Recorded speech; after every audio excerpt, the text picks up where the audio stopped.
अस्सलाम वालेकुम गाइस, मेरा नाम है अली और मैं अपने channel daily horror stories by Ali से एक दफ़ा फिर आपके सामने हाज़िर हूँ और उम्मीद करता हूँ कि आप सब खैरियत से होंगे और खुश होंगे। तो मैं अपना व्हाट्सएप नंबर यहाँ शेयर कर रहा हूँ। अगर कोई अपनी स्टोरी आप शेयर करना चाहते हैं तो व्हाट्सएप भी कर सकते हैं, ईमेल भी कर सकते हैं और अगर आप चाहें तो वॉइस रिकॉर्ड करके भी भेज सकते हैं। तो जिन लोगों ने अब तक मेरे इस चैनल को सब्सक्राइब नहीं किया वो इसको सब्सक्राइब कर लें और जिन लोगों ने सब्सक्राइब कर लिया है वो उसको लाइक करें और प्लीज़ शेयर ज़रूर करें। मैं उम्मीद करता हूँ कि आपको जो भी स्टोरीज़ मैं शेयर कर रहा हूँ पसंद आ रही होंगी। तो प्लीज़ कमेंट्स की सूरत में अपना फीडबैक ज़रूर दें ताकि मुझे पता चले कि इसमें और क्या बेहतरी हो सकती है। आज जो आपको मैं स्टोरी बताने वाला हूँ ये बेसिकली एक मिस्ट्री भी है और जिसको अनसॉल्व्ड मिस्ट्री कहा जाए तो बेहतर होगा। ये बात है 1888 की। अप्रैल 1888 में सब कुछ स्मूथ चल रहा था और लंदन के अंदर जैसे ज़िंदगी शऊर के साथ जारी थी वैसे ही चल रही थी और सब कुछ अच्छा हो रहा था कि एकदम से पुलिस को पता चलता है कि एक मर्डर हुआ है। और ये जो मर्डर हुआ था ये हुआ था अप्रैल 1888 में और इसी तरह ये मर्डर्स होना शुरू हुए और 1891 तक यानी फरवरी 1891 तक तकरीबन 11 मर्डर्स हुए जो सारे के सारे काबिल मजम्मत थे। लेकिन उसमें जो मेन मर्डर्स थे जो एक जैसे तरीके से किए गए और कहा जाता है कि एक ही कातिल ने किए, उसके बारे में यह है कि 5 मर्डर्स थे यानी 5 खवातीन का मर्डर हुआ था और इस तरह से ये 5 के 5 मर्डर्स किए गए थे। और इन 5 मर्डर्स में जो सबसे पहला मर्डर हुआ था उसका नाम था मैरी और इसका जो मर्डर हुआ था वो 31 अगस्त 1888 को हुआ था।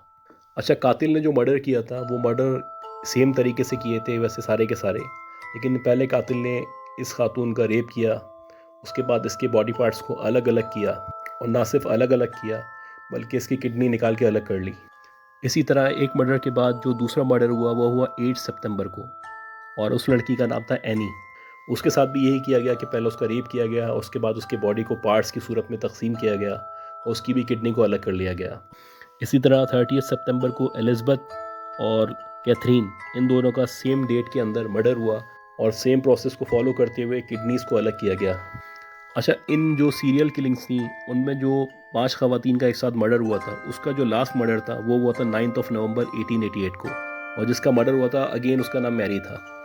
पुलिस ने बहुत कोशिश की कि किसी भी तरह इस केस को सॉल्व कर सके और इसका जो मर्डरर था उसको पकड़ सके,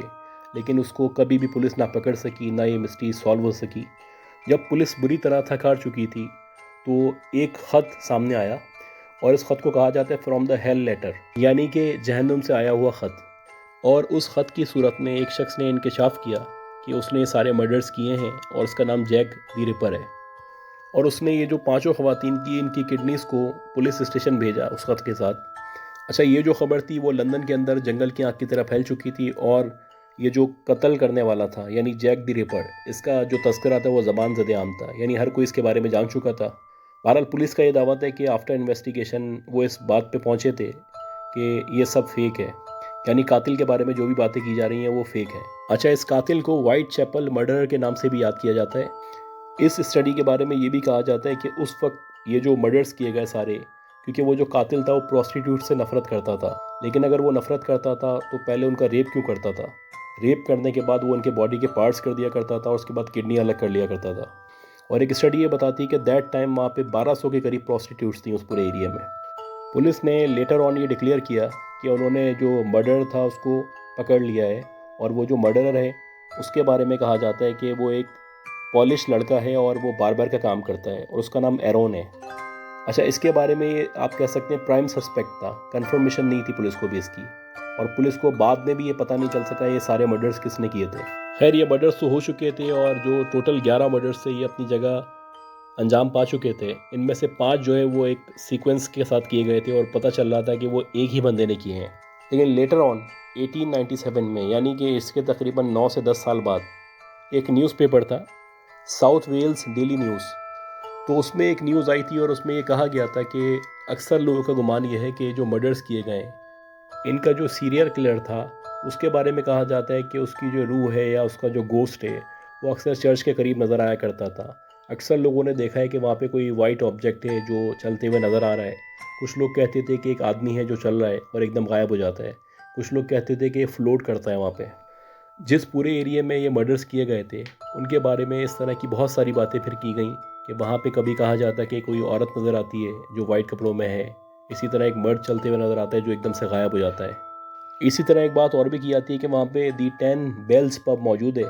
और ये जो पब है वहाँ पे जो एक लड़की जिसका वहाँ पे मर्डर किया गया था, जिसमें से एनी जिसका मैंने आपको बताया था मर्डर किया गया था, उसकी वहाँ पे अक्सर रूह भटकती हुई नज़र आती है। और कहा जाता है कि ये उसी की जो है स्पिरिट है। और अक्सर लोगों ने देखा है कि एक औरत वहाँ पे घूम रही है, वाइट ड्रेस उसने पहना हुआ है, उसके पूरे जिस्म पे खून लगा हुआ है, और देखते ही देखते औरत गायब हो जाती है। तो ये बड़ा मशहूर केस है और बड़ी मशहूर अनसॉल्व मिस्ट्री है जो आज तक सॉल्व ना हो सकी। अच्छा गाइस, इसी तरह का एक केस है तमाम शुद्ध केस, जिसे आमतौर पे समर्टन मैन भी कहा जाता है, और इसके बारे में भी यही कहा जाता है कि वो मिस्ट्री है जो आज तक सॉल्व नहीं हो सकी। इस केस की हिस्ट्री कुछ इस तरह से है कि ये दिसंबर 1948 की बात है कि जो ऑस्ट्रेलियन पुलिस थी उसको इन्फॉर्म किया गया कि बीच के ऊपर एक बॉडी मिली है। अच्छा, ये जो बीच है ये समर्टन बीच है, बेसिकली एडलीड में वाक़ है, और जिस आदमी की बॉडी मिली है वो बहुत परफेक्ट कंडीशन में है, और उसके जिस्म पे किसी भी किस्म के ज़ख़म या उसके निशानात नहीं हैं, और वो बहुत वेल ड्रेस्ड है, और लग रहा है कि कोई महज़ब आदमी है, कोई पढ़ा लिखा आदमी है, कोई समझदार आदमी है। लेकिन उसके ड्रेस के ऊपर कोई भी ऐसा लेबल मौजूद नहीं है या कोई ऐसी आइडेंटिटी नहीं है, मतलब जिससे पता चल सके वो कौन है। और ये बताया जाता है कि उसकी जो पॉकेट थी उसके अंदर एक ट्रेन का टिकट था जो हैनले बीच के लिए था, जो कभी इस्तेमाल ही नहीं हुआ था। पुलिस ने काफ़ी कोशिश की कि इस केस के बारे में कुछ पता चला सके, लेकिन उसको कोई मालूमात ना मिल सकी। और कहा जाता है कि 1 से 1.5 महीने बाद जब उसके ट्राउज़र को चेक किया गया तो उसके ट्राउज़र में से एक लेटर निकला था, और उस लेटर के अंदर पर्शियन ज़बान में लिखा हुआ था तमाम शुद्ध, यानी इसका मतलब होता है कि इज़ ओवर और इज़ फिनिश्ड, यानी ख़त्म हुआ, मुकम्मल हुआ। इस केस के बारे में कहा जाता है कि इसकी ऑटोप्सी भी की गई थी, और उसके अंदर भी किसी भी किस्म के क्लूज़ ना मिले थे जो साबित कर सकें कि डेथ किस वजह से हुई थी, जैसे कि उसको किसी भी किस्म का जहर नहीं दिया गया था। जो बॉडी मिली थी उसके साथ हाफ स्मोक सिगरेट, यानी आधी पी हुई सिगरेट जो है वो उसके कॉलर के पास मौजूद थी, और ये भी एक मिस्टीरियस बात है कि वो सिगरेट पी रहा था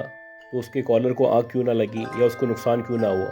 बहरहाल इसके बारे में एक ये ख्याल भी किया जाता है, पुलिस ने काफ़ी इन्वेस्टिगेशन की और जब उसको कोई क्लू ना मिला तो पुलिस का ये कहना था कि शायद ये खुदकुशी का मामला भी हो सकता है, और कुछ लोगों का ये ख्याल था कि मे बी ये कोई स्पाई था जो यहाँ पे जासूसी कर रहा था और जासूसी का काम अंजाम दे रहा था। ये भी एक मिस्ट्री है कि उस बंदे का आज तक पता ना चल सका कि वो कौन था, और उसके बारे में ये भी नहीं पता चल सका कि उसके पास जो लेटर था वो किसने लिखा था, कहाँ से आया था। हालांकि पुलिस ने काफ़ी इन्वेस्टिगेट किया लेकिन कुछ क्लू ना मिल सका। अच्छा, इसी तरह का एक केस है, उसके बारे में भी आपको डिटेल देता हूँ। कहा जाता है कि जो सीरियल किलर्स होते हैं उनको बहुत शौक होता है कि वो अपने आप को ख़बरों में रख सकें, हाईलाइट कर सकें, और उनका जिक्र हर किसी की ज़बान पे हो, यानी वो अपने आप को फेमस करना चाहते हैं, फेम से उनका लगाव होता है, और वो चाहते हैं कि हर कोई उनका तस्करा करे, जगह जगह उनका जिक्र हो, और वो कोई ना कोई ऐसा साइन जो है वो छोड़ के जाते हैं जानबूझ के, ताकि वो ज़्यादा से ज़्यादा हाईलाइट हो सके और उनको ज़्यादा से ज़्यादा फेम मिल सके। अच्छा, इसी तरह का एक केस था दी ज़ोडिएक किलर। ये जो केस है ये 1968-69 में पेश आया था, और ये एक ऐसा केस था जिसने पूरे सैन फ्रांसिस्को को हिला के रख दिया था। ये जो कातिल था ये ना सिर्फ कत्ल किया करता था बल्कि कोई ना कोई ऐसे साइंस छोड़ता था जानबूझ के, जिससे पता चल सके कि वो पुलिस पे तंज कर रहा है या पुलिस का मजाक उड़ा रहा है, और ये आमतौर पे कोडेड वर्ड्स यूज़ किया करता था।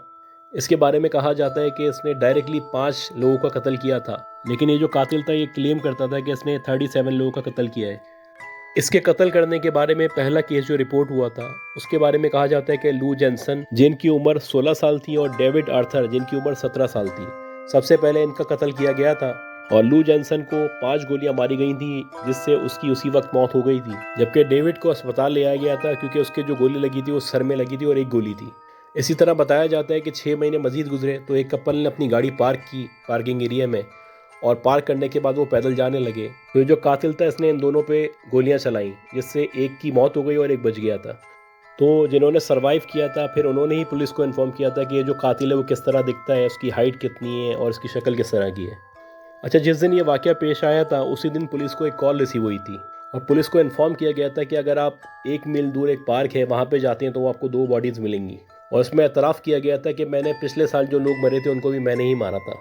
ये कह के कहा गया था गुड बाय, और कॉल काट दी गई थी। इसी तरह वक्त गुजरता रहा और वो जो ज़ोडिएक किलर था उसने एक न्यूज़पेपर को एक लेटर लिखा, और इस लेटर के अंदर उसने रिक्वेस्ट की कि मेरा जो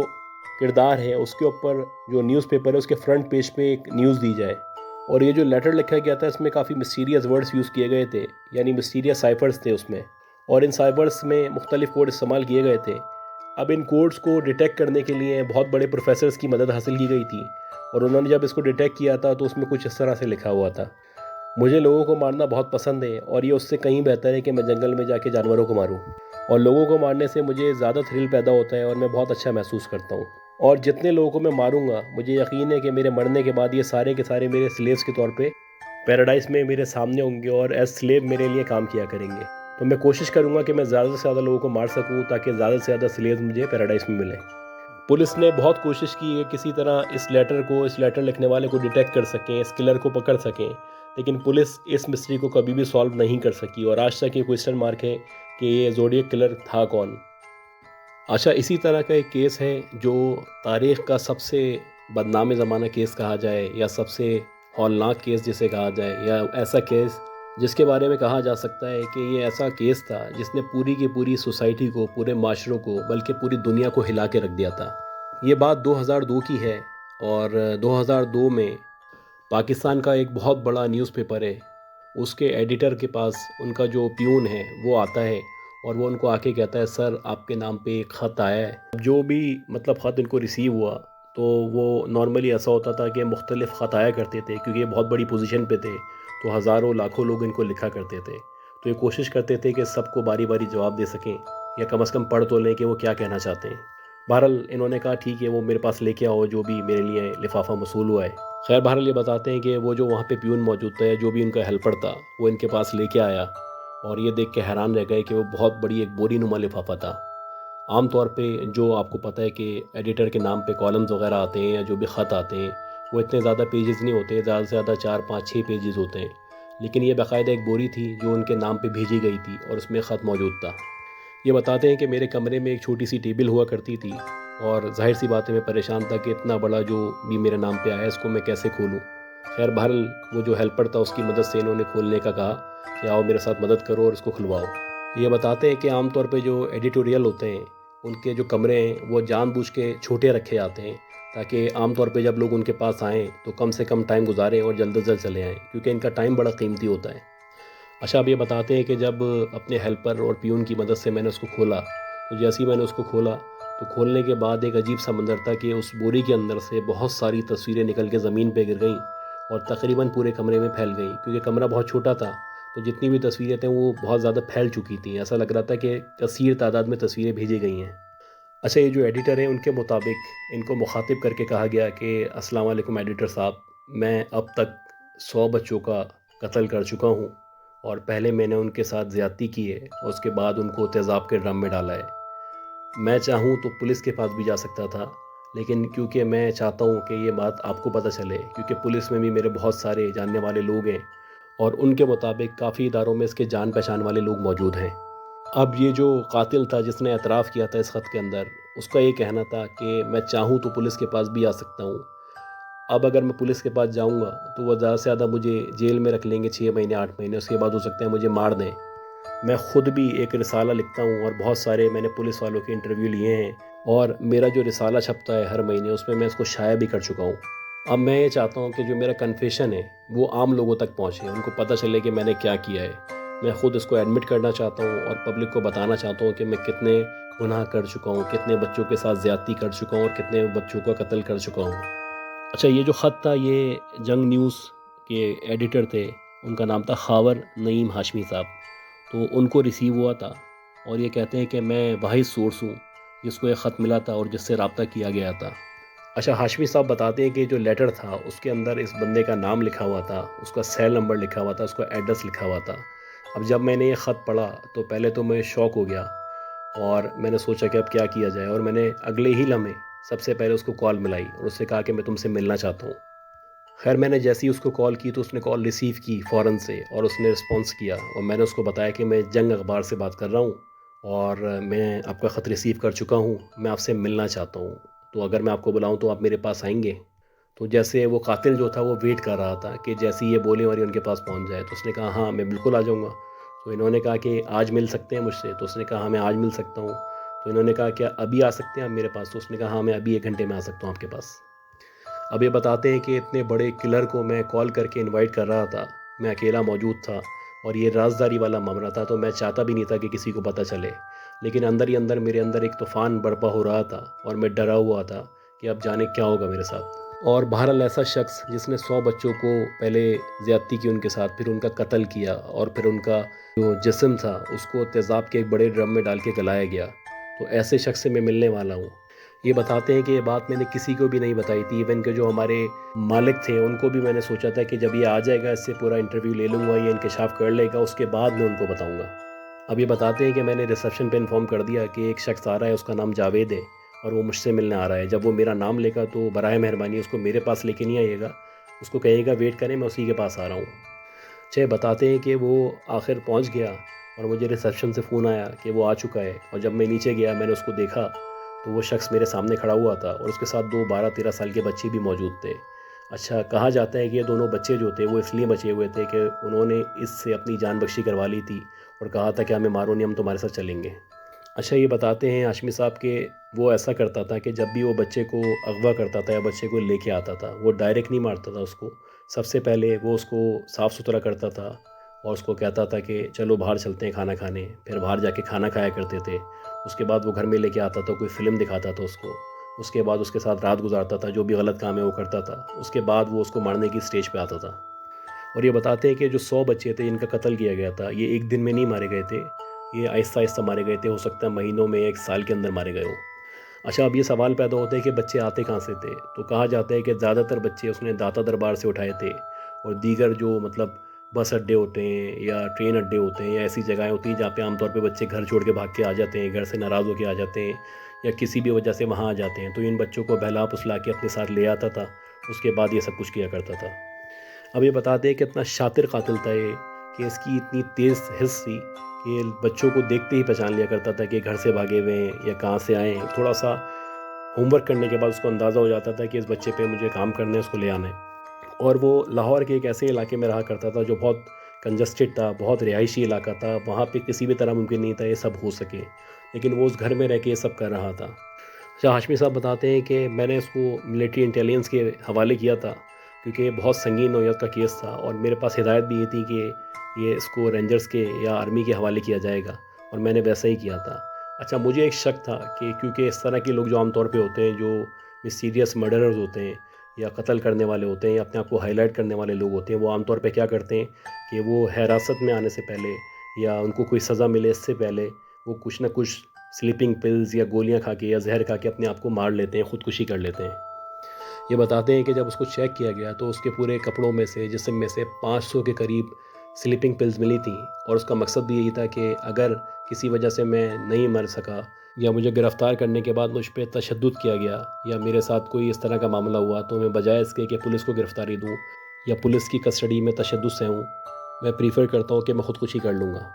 ये बताते हैं कि मैं ये बात किसी को बताना नहीं चाहता था, लेकिन ये केस इतना सीवियर था कि जिन लोगों को मतलब सबसे पहले मैंने जिन साहब को बताया, उसके बाद फिर आहिस्ता-आहिस्ता ये बात फैलती चली गई और इतनी फैली कि इवन के लाहौर की तमाम पुलिस या काफ़ी हद तक पुलिस हमारे ऑफ़िस के इर्द-गिर्द जमा हो चुकी थी और ये पूरे लाहौर में फैल चुका था कि 100 बच्चों के कातिल को गिरफ़्तार किया गया है या वो गिरफ़्तारी देने आया है। खैर, बहरहाल इस केस के बारे में जो हाशमी साहब बताते हैं वो यही बताते हैं कि उसको फिर एक प्रोसेस के तहत सज़ा दी गई और जज ने ऐलान किया कि इसको मीनार पाकिस्तान से नीचे फेंक दिया जाए, और जब इसकी लाश नीचे गिरेगी तो इसके जो है हाल बुरा हो जाएगा और इसको चील और कौवे खाएंगे। अच्छा, इसके साथ साथ उसको क़ैद की सज़ा भी दी गई थी, लेकिन उसके बारे में, उसके साथियों के बारे में जो उसके साथ गिरफ़्तार हुए थे, यही कहा जाता है कि उन्होंने लेटर ऑन जेल के अंदर ख़ुदकुशी कर ली थी। अच्छा, इसी तरह हाशमी साहब बताते हैं कि उसकी एक बात थी कि जब भी वो बच्चों को लेके आता था तो उनकी जो नई चप्पलें होती थी वो उनको पहना दिया करता था, और जो उनकी पुरानी चप्पलें होती थी उनको रख दिया कर देता निशानी के तौर पे, कि बाद में जैसे उसके घर वाले या उनके अजीज़ व अक़ारिब या किसी को पता चले तो वो इन जूतियों के ज़रिए उसको पहचान सकें। और जब उसके घर की तलाशी ली गई तो वहाँ से बताते हैं कि काफ़ी सारी जो है जूतियाँ मिली थी वहाँ पे, और 90% जूतियों को उनके वालिदैन ने शनाख्त कर लिया था कि उनके बच्चे की ही चप्पलें थीं। जहाँ तक ताल्लुक़ है कि उसने ऐसा क्यों किया, तो ये जो रिपोर्ट है उसके मुताबिक यही कहा जाता है कि उसने ऐसा किया और इसलिए किया क्योंकि बचपन में या शुरू में या मतलब काफ़ी अरसे तक उसके साथ ये सब कुछ होता रहा था। वो जिनसी ज़्यादती का निशाना बनता रहा था, उसके साथ मुख्तलिफ़ लोगों ने इस तरह की ज़्यादती की थी, और इसी वजह से कहा जाता है कि वो साइकोलॉजिकली बहुत ज़्यादा हिट हुआ हुआ था और उसके जहन में ये सब चलता रहता था कि मेरे साथ ये सब कुछ हुआ है, तो मैं इसी तरह अपने आप को सेटिस्फेक्शन दे सकता हूँ कि मैं बच्चों को अपने पास लेके आऊँ, उनके साथ रात गुजारूँ, उनको गलत उनके साथ एक्टिविटीज़ करूँ और उनका आखिर में मर्डर कर दूँ, और मर्डर भी ऐसा कि एक ड्रम बड़ा वाला हुआ करता था, उसके अंदर तेज़ाब भरा हुआ होता था, उसके अंदर वो डाल दिया करता था। ये इंसिडेंट जब पब्लिक हुआ था, जब लोगों के सामने आया था, तो पूरा पाकिस्तान हिल के रह गया था। ना सिर्फ पूरा पाकिस्तान बल्कि पूरी दुनिया में ये बड़ा फेमस हुआ था केस। इसी तरह जो भी जितने भी फेमस केसेस थे, मैंने कोशिश की है कि आज की स्टोरी में कवर कर सकूँ। उम्मीद करता हूँ कि आपको ये सारी केस स्टडीज़ पसंद आई होंगी, और अगर आपको पसंद आई है तो प्लीज़ लाइक करें, शेयर करें, हो सके तो लाजमी तौर पे सब्सक्राइब कर लें जिन लोगों ने अब तक सब्सक्राइब नहीं किया हुआ। मैं दुआ करता हूँ कि अल्लाह हम सब की हिफाजत करे, हमें कामयाब करे, हमें सेहतमंद रखे। दुआ में रखिएगा, अपना ख्याल रखिएगा। अल्लाह हाफ़िज़।